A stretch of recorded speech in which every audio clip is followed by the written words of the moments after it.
दोस्तों, दिल्ली का एक बहुत ही मशहूर इलाका होता है जिसका नाम होता है जनकपुरी। जनकपुरी में एक इंदिरा गर्ल्स हॉस्टल होता है जो दिल्ली का मशहूर हॉस्टल होता है और उसमें तकरीबन 250 लड़कियां जो है रहा करती थी।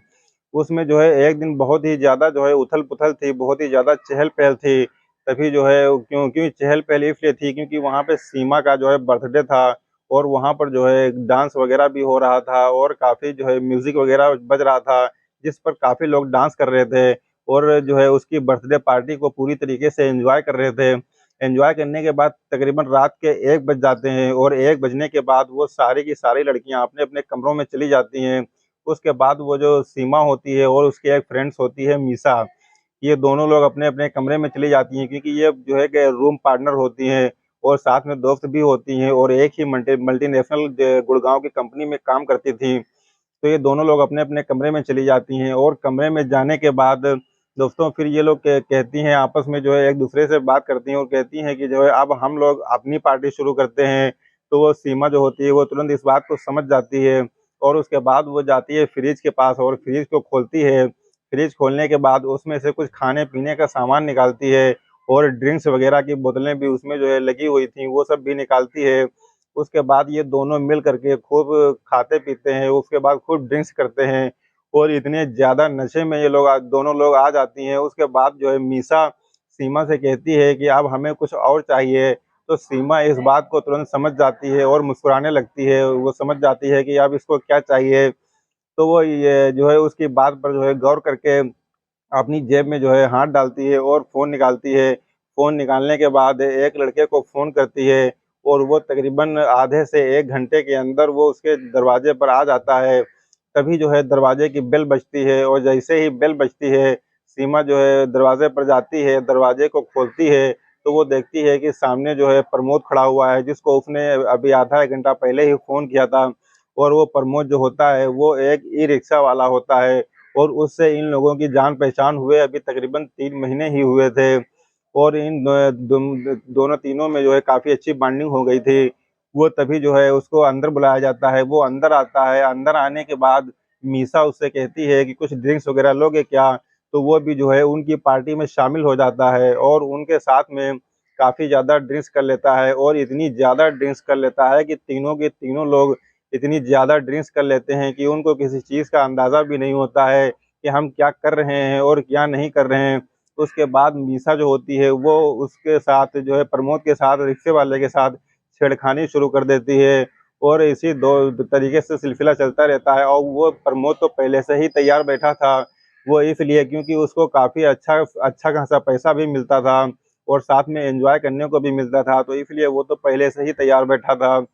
और ये लोग जो है जैसे ही छेड़खानी शुरू करती हैं, उसके बाद जो है प्रमोद भी थोड़ी छेड़खानी शुरू करता है। उसके बाद वो दोनों लड़कियाँ मीसा और सीमा, ये दोनों लोग जो है उस प्रमोद के सामने दोनों लड़कियाँ अपने-अपने कपड़े उतार देती हैं और जैसे ही वो अपने कपड़े उतारती हैं, तो ये प्रमोद जो होता है, उनको देख कर के बिल्कुल जानवर सा हो जाता है और उनके ऊपर ऐसा टूट पड़ता है कि बारी-बारी से उन दोनों के साथ मिल कर के वो ऐसे संबंध बनाता है कि वो जिसकी आवाज़ें जो है काफ़ी जो है उस हॉस्टल में गूंज रही थी। लेकिन उन लोगों को इस बात का बिल्कुल भी अंदाज़ा नहीं था कि हम 3 लोगों के अलावा भी चौथा आदमी हमें कोई देख रहा है और बाद में जो है यही होता है कि जो है सारी चीज़ें होती रहती हैं और जो है इसके बाद जो है यह घटना जो है दोस्तों दिल्ली की है जहाँ पर 2 लड़कियाँ मिल कर के जो है कई रिक्शे वालों के साथ जो है नाजायज़ संबंध बनाती हैं और एक लड़की उसमें जो होती है वो रिक्शे वाले से जो है मोहब्बत कर बैठती है और इस घटना को सुन कर के जो है सभी के होश उड़ जाते हैं। दोस्तों, आप लोगों से एक ही रिक्वेस्ट है कि आप इस कहानी के अंत तक बने रहिएगा।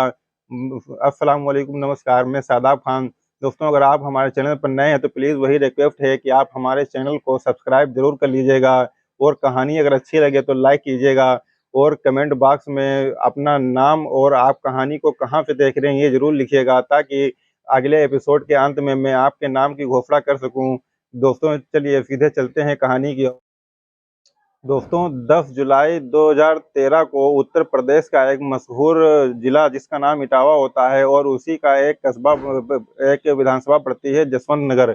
वहाँ का रहने वाला एक मध्यम वर्गीय परिवार, जिसके मुखिया का नाम जो है शत्रुघ्न था, और उसके परिवार में केवल 4 ही लोग थे, एक शत्रुघ्न और एक उनकी पत्नी और उनके 2 बच्चे थे, जिसमें जो है सीमा सबसे बड़ी थी और वो ग्रेजुएशन की पढ़ाई कर रही थी, और जो उनका बेटा होता है वो उसका नाम प्रकाश था। ये 4 लोगों की पूरी फैमिली होती है और इन जो है बहुत ही सर्वगुण संपन्न परिवार था,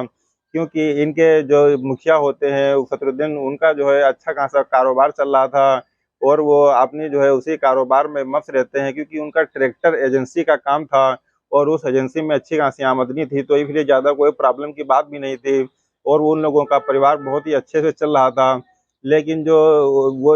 उसका भाई होता है, वो जो है 12वीं का छात्र होता है, और ये जो मिश्रा सीमा जो होती हैं बड़ी वाली, इनका ये जो है ग्रेजुएशन कर रही थी, तो इनका शुरू से ही सपना था कि ये जो है ग्रेजुएशन ग्रेजुएशन करने के बाद ये फैशन डिजाइनिंग का कोर्स करेंगे और फैशन की दुनिया में हाथ जरूर आजमाएंगे। इसी तरीके से जो है जैसे ही इनकी ग्रेजुएशन की पढ़ाई कंप्लीट होती है, तो ये कई कॉलेजों में जो है अच्छे-अच्छे नामी कॉलेजों में ये जो है रिज़्यूम देती हैं, ताकि जो है इनको वहाँ पर जो है 2 साल के लिए फैशन का जो है कोर्स मिल जाए। लेकिन दोस्तों इनके हाथ जो है केवल निराशा ही लगती है और इनको कहीं पर एडमिशन नहीं मिल पाता है। तकरीबन कुछ समय बीत जाने के बाद ही जो है एक इनके पास सुबह-सुबह जो है एक फ़ोन आता है, और वो फ़ोन आता है लखनऊ से, और इनको बताया जाता है कि लखनऊ के एक नामी जो है इस कॉलेज में जो है इनको फैशन का जो कोर्स 2 साल का है, वो उसमें इनका जो है सिलेक्शन हो गया है।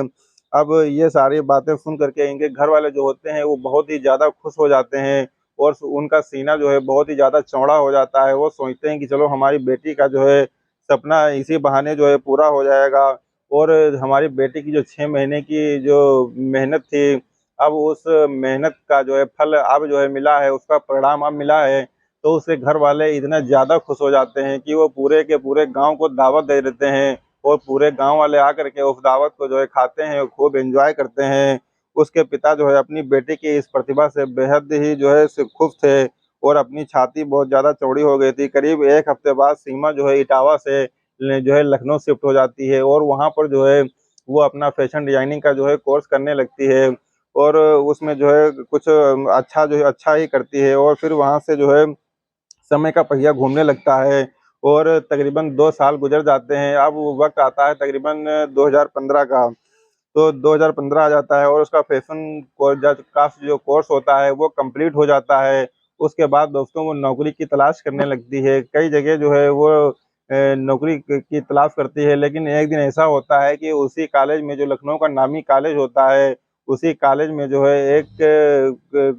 कंपनी प्लेसमेंट होता है। तो उसी में जो है उसको एक जॉब में मिल जाती है। दिल्ली के गुड़गाँव स्थित एक कंपनी है, वहाँ पर जो है बहुत ही अच्छी इनको जॉब मिल जाती है और इनको जो है अच्छी खासी सैलरी भी मिलती है। तो ये बात जब घर वालों को पता चलती है, तो वो और भी ज़्यादा खुश हो जाते हैं और सोचते हैं कि चलो ठीक है, अब हमारी बेटी का करियर जो है वो पूरी तरीके से जो है फिक्स हो चुका है। और उसकी एक दोस्त भी थी मीसा, जो उसके साथ में पढ़ती थी, उसका भी कॉलेज प्लेसमेंट के साथ उसकी भी जो है जॉब वहीं पर लग जाती है गुड़गाँव में। तो ये बात जब घर वाले सुनते हैं, तो वो और भी ज़्यादा खुश हो जाते हैं कि चलो साथ में भी कोई रहने वाला जो है मिल गया है।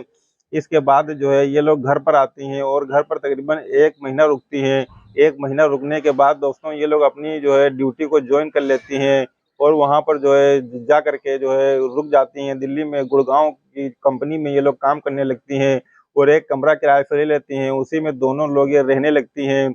लेकिन गुड़गाँव में इनको कुछ ज़्यादा अच्छा नहीं लग रहा था, कुछ ज़्यादा इनको सूट नहीं कर रहा था गुड़गाँव। तो एक दिन जो है मीसा सीमा से कहती है कि गुड़गाँव में कुछ मज़ा नहीं आ रहा है, तो क्यों ना हम लोग जो है दिल्ली में चल कर के रहते हैं। तो वो सीमा कहती है कि ठीक है, अगर तुम ऐसा सोच रही हो तो हम एक बार ज़रूर ट्राई करके देखते हैं। उसके बाद एक दिन जो है कि छुट्टी लेकर के ये लोग दोनों लोग जो है दिल्ली के लिए निकल जाते हैं, और वहाँ पर जो है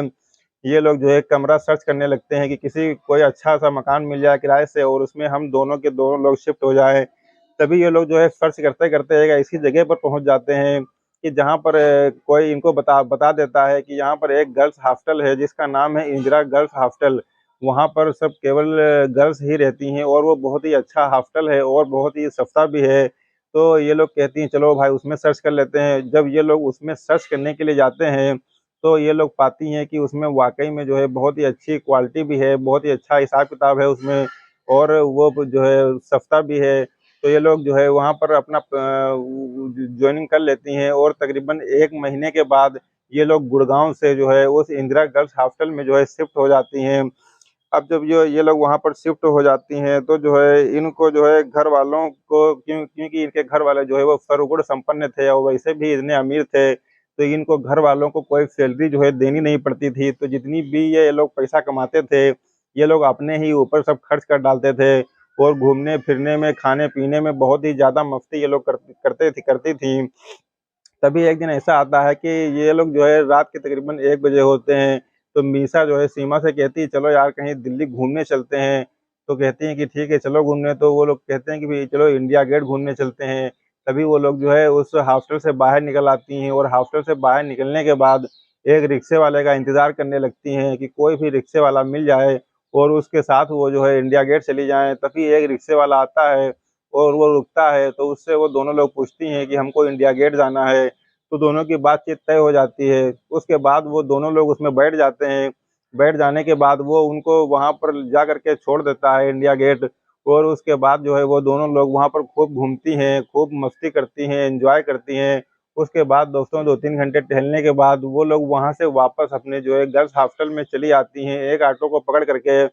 उसके बाद जो है एक ऐसे रिक्शे वाले पर उनकी नज़र पड़ती है कि जो काफ़ी जो है देखने में खूबसूरत था और अच्छा भी था। तो इसी दौरान मीसा जो है सीमा के कान में कुछ कहती है, तो सीमा इस बात को भाँप जाती है और वो रिक्शे वाले से कहती है कि आप बहुत ही देखने में जो है बहुत ही ज़्यादा खूबसूरत हो और आपका नाम क्या है? तो वो कहता है कि हमारा नाम प्रमोद है और हम जो है रात में जो है रिक्शा चलाते हैं अपना खर्चा चलाने के लिए और सुबह से दिन भर जो है हम पढ़ाई करते हैं। तो इस बात से वो बहुत ज़्यादा खुश हो जाती हैं और कहती हैं कि ठीक है अगर तुम ऐसा काम करते हो तो बहुत ही अच्छा काम करते हो। तभी दोनों लड़कियाँ जो है रिक्शे वाले से जो है हँसी-मज़ाक करने लगती हैं और रास्ते भर जो है मज़ाक-मस्ती चलती है। उसके बाद वो उनको गर्ल्स हॉस्टल में छोड़ देता है और छोड़ने के बाद वो प्रमोद का जो है वो दोनों लड़कियाँ नंबर ले लेती हैं और नंबर लेने के बाद उससे कहती हैं कि जब भी कभी हमको कहीं पे जाने की ज़रूरत होगी तो हम आपको बुला लिया करेंगे। तो वो कहता है कि ठीक है, फिर वो उनको छोड़ कर के वहाँ से चला जाता है और उसके दूसरे ही दिन वो दोनों लड़कियाँ फिर उसको फ़ोन करती हैं, वो फिर अपने टाइम पर वहीं पर आ जाता है गर्ल्स हॉस्टल के नीचे और वो उन दोनों को जो है बिठा करके फिर उनको घुमाने के लिए लेके जाता है। वो लोग जो है कहीं घूमने के लिए जो है निकल जाते हैं और घूमते-घूमते अचानक जो है मीसा जो है वो सीमा के कान में कुछ कहती है, तो वो जो है हँसने लगती है उसको देख कर के और प्रमोद की तरफ जो है देख कर के कहती है कि आप वाक़ई में जो है देखने में बहुत ही स्मार्ट हो और बहुत ही अच्छे हो। तो वो प्रमोद भी जो है ये सारी चीज़ें सुन कर के जो है हँसने लगता है और उनको गर्ल्स हॉस्टल में छोड़ कर के वापस चला जाता है। उसके बाद दो ये दोनों लड़कियाँ वो गर्ल्स हॉस्टल में चली जाती हैं और तकरीबन 1 हफ्ते के बाद ये दोनों लोग जो है ड्रिंक्स करती हैं और ड्रिंक्स करने के बाद जो है इतना ज़्यादा ये लोग ड्रिंक्स कर लेती हैं कि वाक़ई में बहुत ही ज़्यादा परेशान हो जाती हैं और इनको जो है कुछ सूझता ही नहीं है कि हम क्या कर रहे हैं और क्या नहीं कर रहे हैं। तभी जो है सीमा जो है जो मीसा होती है वो सीमा के कान में जो है कहती है कि तकरीबन रात का तकरीबन 2 बज चुका था, तो मीसा जो है सीमा के कान में जो है कुछ कहती है और कहती है कि जो है हमको किसी और चीज़ की ज़रूरत है, तो वो इस बात को समझ जाती है और वो तुरंत जो है मुस्कुराने लगती है। मुस्कुराने के बाद वो तुरंत जो है अपना फ़ोन निकालती है और फ़ोन निकालने के बाद वो प्रमोद को फ़ोन करती है उसी ई-रिक्शे वाले को और वो तकरीबन 30 से जो है 30 मिनट के अंदर जो है वो वहाँ पर आ जाता है और आने के बाद वो जो है दरवाजे की बेल बजाता है। दरवाजे की जैसे ही बेल बजाता है, तो सीमा दरवाज़े पर पहुँचती है और दरवाज़े पर पहुँचने के बाद दरवाज़ा खोलती है, तो जैसे ही देखती है कि सामने प्रमोद खड़ा है, तो वो प्रमोद को अंदर बुला लेती है और अपने पास बैठाती है। बैठाने के बाद उससे कहती है कि ड्रिंक्स वग़ैरह लोगे क्या? तो वो पहले तो थोड़ा आनाकानी करता है, लेकिन उसके बाद वो भी उनकी पार्टी में शामिल हो जाता है। उसके आगे मजबूरी ये थी क्योंकि वो अच्छे खासे पैसे भी ले रहा था और साथ में एन्जॉय भी कर रहा था, तो इसलिए उ उसको उनकी पार्टी में शामिल होना जो है मजबूरी थी। उसके बाद वो जो है दोनों लोग खूब ड्रिंक्स करते हैं और वो उसको भी खूब ड्रिंक्स पिलाते हैं। तीनों इतने ज़्यादा नशे में हो जाते हैं कि सुबह का तकरीबन 3 बज चुका था। अब जो है मीसा जो होती है वो मीसा प्रमोद के साथ जो है छेड़खानी करना शुरू कर देती है और वो भी जो है पहले से थोड़ा आनाकानी करता है, लेकिन उसके बाद वो भी तैयार हो जाता है। और जो सीमा होती है वो भी उसके साथ छेड़खानी करती है। फिर उसके बाद प्रमोद भी उन लोगों के साथ छेड़खानी शुरू कर देता है और देखते ही देखते कब जो है समय बदलता है कुछ पता ही नहीं चलता है। वो प्रमोद के सामने वो दोनों लड़कियां जो है अपने पूरे कपड़े उतार देती हैं और जैसे ही वो दोनों लड़कियां पूरे कपड़े उतारती हैं तो वो उसको देखने के बाद वो बिल्कुल जो है, क्योंकि वो भी एक जवान लड़का था तो वो भी जो है बिल्कुल दंग रह जाता है और वो भी जो है पूरी तरीके से तैयार हो जाता है। अब दोनों के साथ जो है वो बारी-बारी से जो है संबंध बनाने लगता है। लेकिन उनके जो है संबंध बनाने से इतनी ज़्यादा चीखें, इतनी ज़्यादा आवाज़ें निकल रही थी कि उनको शायद इस बात का अंदाज़ा भी नहीं था, क्योंकि वो लोग इतनी ज़्यादा नशे में थे कि उनको इस बात का अंदाज़ा बिल्कुल भी नहीं था कि हम तीनों के अलावा कोई चौथा भी हमको देख रहा है।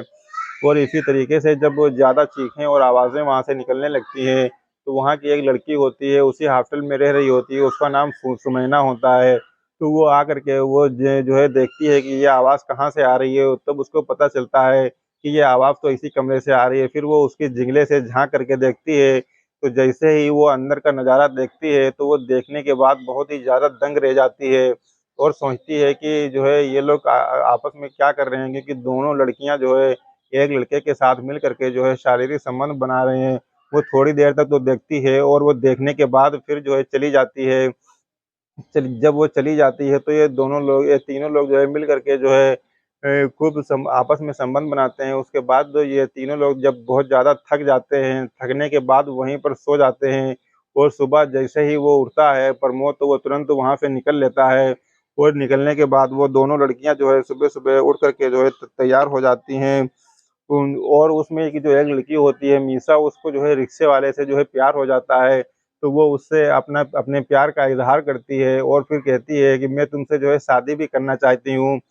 तो प्रमोद जैसे ही इस बात को सुनता है तो उसके तो होश उड़ जाते हैं, क्योंकि वो सोचने लगता है कि आखिर हम किस दलदल में फँस गए हैं। क्योंकि ये लड़कियाँ जो है बहुत ही अमीर हैं और कब ये किसको पकड़ लें, कब किसको छोड़ दें, इस बात का जो है कुछ अंदाज़ा नहीं लगाया जा सकता है। आज हम इनसे शादी कर लें और कल हमको ये छोड़ दें तो हम हमारी वो किसी भी तरीके से जो है उससे छुटकारा पाना चाहता था, क्योंकि वो इतना ज़्यादा परेशान ही हो चुका था कि उन दोनों लड़कियों ने उसको बहुत ही ज़्यादा अपने चंगुल में फँसा लिया था, जिसकी वज़ह से उसकी परेशानी लगातार बढ़ती जा रही थी। उसको लगातार इस बात का पछतावा हो रहा था कि वो यहाँ पर केवल पढ़ने के लिए आया था और रात में अपने खर्चे के लिए वो ऑटो चलाने लगा था, लेकिन वो ऐसे दलदल में फँस चुका था जिससे निकलना बहुत ही ज़्यादा मुश्किल हो गया था। वो सोच में पड़ जाता है, फिर उसके बाद एक दिन उसके दिमाग में एक आइडिया आता है और वो अपने फ़ोन को निकालता है, फ़ोन से जो है सिम को निकालता है, सिम को निकालने के बाद उसको तोड़ करके फेंक देता है और जब उन दोनों का आपस में संपर्क टूट जाता है, तो वो लोग भी जो है एक-दूसरे को भूलने लगते हैं और भूलने के बाद दोस्तों वो जो सीमा और मीसा दोनों लड़कियाँ होती हैं, उन दोनों की जो है साल 2024 में शादी हो जाती है और उसके बाद वो दोनों लोग अपने प प आदमियों के साथ बहुत ही ज़्यादा खुश रहने लगती हैं। और वो जो प्रमोद होता है ऑटो चालक, वो उसका उसका कुछ पता ही नहीं चल पाता है, क्योंकि वो उसने अपने सिम को तोड़ करके फेंक दिया था। इसलिए उसके बारे में कुछ पता ही नहीं चल पाता है कि आखिर वो कहाँ है और किस हालात में है। लेकिन फ़िलहाल दोस्तों ये घटना जो है यहीं पर समाप्त हो जाती है। दोस्तों ये कहानी क आपको कैसी लगी? अगर ये कहानी अच्छी लगी हो तो प्लीज़ लाइक कीजिएगा और कमेंट बॉक्स में अपनी राय ज़रूर रखिएगा। दोस्तों इस कहानी को सुनाने का उद्देश्य किसी की भावनाओं को आहत करना नहीं है, किसी को ठेस पहुँचाना नहीं है, बल्कि समाज में घटित हो रही है ऐसी सच्ची घटनाओं से सिर्फ़ आपको सबक लेना है और अपने आप और अपने परिवार को सुरक्षित रखना है। दोस्तों मिलते हैं एक नए दिन, एक नई कहानी के साथ, तब तक के लिए शब बख़ैर।